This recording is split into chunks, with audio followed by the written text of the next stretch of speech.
എൻ്റെ പേര് ഡോക്ടർ റാണി Maria Thomas. നമ്മുടെ കേരളത്തിലും ഇന്ത്യയിലായിട്ട് തന്നെ ഒരുപാട് എക്സോട്ടിക് ആനിമൽസ് ഇപ്പോൾ ഉണ്ടല്ലേ.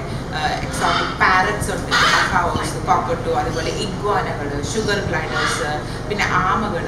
അപ്പം അവർക്ക് വേണ്ടി ഒരു ഹോസ്പിറ്റൽ, ഇപ്പോൾ പട്ടിക്കും പൂച്ചയ്ക്കും വേണ്ടി ഒരുപാട് ഹോസ്പിറ്റൽസ് ഉണ്ട്. പക്ഷേ ഇങ്ങനെ എക്സോട്ടിക് ആനിമൽസിന് വേണ്ടി ഒരു ഹോസ്പിറ്റൽ ആദ്യമായിട്ട് തുടങ്ങുന്നത് എൻ്റെ Sara's birds and exotic animal ഹോസ്പിറ്റലാണ്. അപ്പോൾ വെറ്റിനറിക്ക് ജോയിൻ ചെയ്തപ്പോൾ തന്നെ എൻ്റെ ഒരു ഡ്രീമായിരുന്നു ഇങ്ങനൊരു ഹോസ്പിറ്റൽ, ഇങ്ങനെ എക്സോട്ടിക് ആനിമൽസിന് വേണ്ടി സ്പെഷ്യലൈസ് ചെയ്തൊരു ഹോസ്പിറ്റൽ തുടങ്ങുന്നത്. അങ്ങനെയാണ് 2.5 വർഷം മുമ്പ് ഞാൻ ഈ ഹോസ്പിറ്റൽ സ്റ്റാർട്ട് ചെയ്തത്. ഇത് റിയോ, നമ്മളിവിടെ അഡ്മിറ്റ് ചെയ്തിരിക്കുന്ന ഹാർലിക്കൻ മക്കാവാണ്. റിയോ കുറേ ട്രാവൽ ചെയ്ത് അങ്ങ് ഹൊഗനക്കൽ നിന്നാണ് വന്നത്. അപ്പോൾ നമുക്ക് ഇവിടെ എല്ലാ സ്ഥലത്തും ഓൾ ഇന്ത്യ തന്നെ ബേർഡ്സ് വരാറുണ്ട്. കേരള, ഓൾ ഓവർ കേരള വരും, ചെന്നൈയിൽ നിന്ന് വരും, പിന്നെ ഹൊഗനക്കൽ നിന്ന് വന്നിട്ടുണ്ട്, മധുരൈ, അങ്ങനെ ഒരുപാട് സ്ഥലത്ത് നിന്ന് ആൾക്കാർ കഷ്ടപ്പെട്ട് കുറേ ബേർഡ്സിനെ കൊണ്ടുവരാറുണ്ട്. So it's like a blessing for me. ഇതിന് ആക്ച്വലി കംപ്ലൈൻറ്റ് അവർ ഫസ്റ്റ് കൊണ്ടുവന്നത് ഫുഡ് കഴിക്കുന്നില്ല. ഈ മക്കാസ് നമ്മൾ ഇനീഷ്യലി ഫുഡ് കൊടുക്കുന്നത് ഈ ചെറിയ ബേർഡ്സ് അവർക്കൊരു പമ്പിങ് ആണ് ഫുഡ് ആക്സസ് ചെയ്യുന്ന സമയത്ത്. അപ്പോൾ ഇതിന് പമ്പിങ് പോയി എന്നാണ് പറഞ്ഞത്. അപ്പോൾ നമ്മൾ ടെസ്റ്റ് ചെയ്തപ്പോൾ നമുക്ക് യൂഷ്വലി ഒരു സൈറ്റോളജി ടെസ്റ്റ് എടുക്കുമ്പോൾ നമുക്ക് ബാക്ടീരിയൽ അല്ലെങ്കിൽ ഫംഗൽ ഇൻഫെക്ഷൻ ചെയ്യാൻ പറ്റും. പക്ഷേ ഇതിന് അതൊന്നും അല്ല.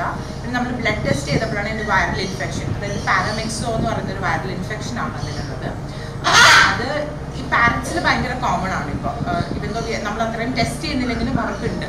അപ്പോൾ ഇതിന് അതിൻ്റെതായ മെഡിസിൻസ് സ്റ്റാർട്ട് ചെയ്തപ്പോൾ ഫുഡ് കഴിക്കാൻ തുടങ്ങി. She's recovering by God's grace.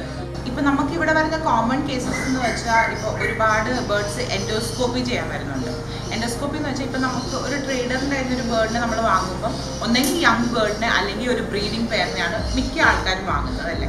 അപ്പോൾ ഒരു ബ്രീഡിംഗ് പെയർ എന്ന് പറഞ്ഞ് കൊടുക്കുന്ന ബേർഡ്സ് ആക്ച്വലി ബ്രീഡിംഗ് ആണോ എന്ന് അറിയാൻ വേണ്ടിയാണ് എൻഡോസ്കോപ്പി ചെയ്യുന്ന ആൾക്കാർ വരുന്നത്.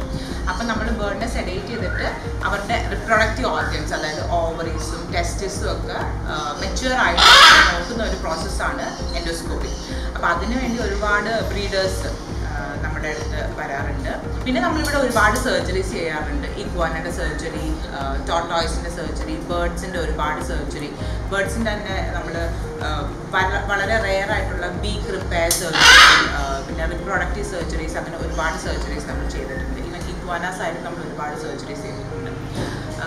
നമുക്ക് ബേസിക് ആയിട്ടുള്ള എല്ലാ ബ്ലഡ് ടെസ്റ്റ് ഉണ്ട്. എക്സോട്ടിക് ബേർഡ്സിന് വേണ്ടി അല്ലെങ്കിൽ എക്സോട്ടിക് ആനിമൽസിന് വേണ്ടിയുള്ള ബ്ലഡ് ടെസ്റ്റ് ഉണ്ട്. അതിൻ്റെ liver value, kidney value estimate ചെയ്യാനുള്ള മെഷീൻസ് ഉണ്ട്. പിന്നെ ഇപ്പം പ്രൈമേറ്റ്സ്, മങ്കീസ് പോലെയുള്ള ഇതിൻ്റെയൊക്കെ ആണെങ്കിൽ നമുക്ക് വൈറ്റമിൻ ഡി കണ്ടൻറ്റ് അറിയേണ്ടത് വളരെ ഇമ്പോർട്ടൻ്റ് ആണ്. വൈറ്റമിൻ ഡി, കാൽഷ്യം ഒക്കെ അറിയേണ്ടത്. അപ്പം അത് എസ്റ്റിമേറ്റ് ചെയ്യാനുള്ള മെഷീൻസ് ഉണ്ട് നമുക്ക്. അങ്ങനെ ഓൾമോസ്റ്റ് എല്ലാം ഉണ്ട് നമുക്ക്. ഇത് ലൂസി റാബിറ്റ് ആണ്. ലൂസി ചെന്നൈയിൽ നിന്നാണ് വരുന്നത്. ലൂസിക്ക് എപ്പോഴും ഒരു പ്രശ്നമുണ്ട്. ഈ മോസ്റ്റ്ലി റാബിറ്റ്സിനും ഗിനി പിഗ്സിനൊക്കെ വരുന്നൊരു പ്രശ്നം, അവർ some point of time food കഴിക്കാതാകും. അപ്പം അതിൻ്റെ റൂട്ട് കോസ് എന്ന് പറയുന്നത് അവരുടെ ഡെൻറ്റീഷൻ പ്രോപ്പർ അല്ലാത്തതുകൊണ്ടാണ്. ഇവർക്കൊക്കെ ഓപ്പൺ റൂട്ടഡ് ആണ് ഡെൻറ്റീഷൻ.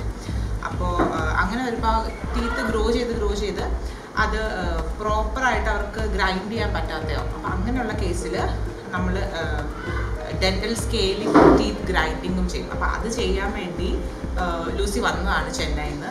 നമ്മൾ സെഡേറ്റ് ചെയ്യും, അതിൻ്റെ പ്രോപ്പർ അനസ്തീഷ്യ കൊടുത്ത് സെഡേറ്റ് ചെയ്തിട്ടാണ് നമ്മൾ ഡെൻ്റൽ സ്കെയിലിംഗ് ചെയ്യുന്നത്. അല്ലെങ്കിൽ അത് ഭയങ്കര പെയിൻഫുള്ളാണ്. ഇത് സൽക്കാട്ട ടോട്ടോയ്സ് ആണ്. ഇവർ സെക്കൻഡ് ലാർജസ്റ്റ് ടോട്ടോയ്സ് ആണ്. ഇപ്പം ഇവർക്ക് ഇതിന് ഏകദേശം ഒരു 25 kg വെയിറ്റ് ഉണ്ട്.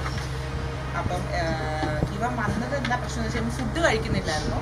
നമ്മൾ എക്സ്റേ ഒക്കെ എടുത്ത് നോക്കിയപ്പം ഫിസിക്കൽ എക്സാമിനേഷനിൽ നമുക്ക് മനസ്സിലായി അതിനൊരു റെസ്പിറേറ്ററി ഇഷ്യൂ ഉണ്ടായിരുന്നു. നോർമലി ഇപ്പം റെപ്റ്റൈൽസ് ആണെങ്കിലും ടോട്ടോയ്സസ് ഒക്കെ ആണെങ്കിൽ അവർക്ക് എന്തെങ്കിലും റെസ്പിറേറ്ററി ഇഷ്യൂ വരാൻ നേരത്തെ അവർക്കൊരു മൂക്കിൽ നിന്ന് ബബ്ലിങ് വരും. അതായിരിക്കും സ്റ്റാർട്ടിങ്. പിന്നെ ഫുഡ് കഴിക്കാതാണ്. അപ്പോൾ ഇവനെന്ന് പറഞ്ഞാൽ നല്ല നേസൽ ഡിസ്ചാർജ് ഉണ്ടായിരുന്നു. അപ്പോൾ ഇവനെ നമ്മൾ അതിൻ്റെ കൾച്ചർ ചെയ്തു. അപ്പോൾ അതിന് നമുക്ക് സ്യൂഡോമോണാസ് ഇൻഫെക്ഷൻ ആണെന്ന് മനസ്സിലായി. അപ്പോൾ അതിനുള്ള ആൻറ്റിബയോട്ടിക്സും അതിൻ്റെ സപ്ലിമെൻറ്റ്സും പിന്നെ നെബുലൈസേഷനും സ്റ്റാർട്ട് ചെയ്തു. ഇപ്പോൾ അവൻ ഓക്കെ ആയി, അവൻ ഫുഡ് കഴിക്കാൻ തുടങ്ങി. ഇവനെ നമ്മളൊരു 3-4 ഡേയ്സിനുള്ളിൽ ഡിസ്ചാർജ് ചെയ്യും.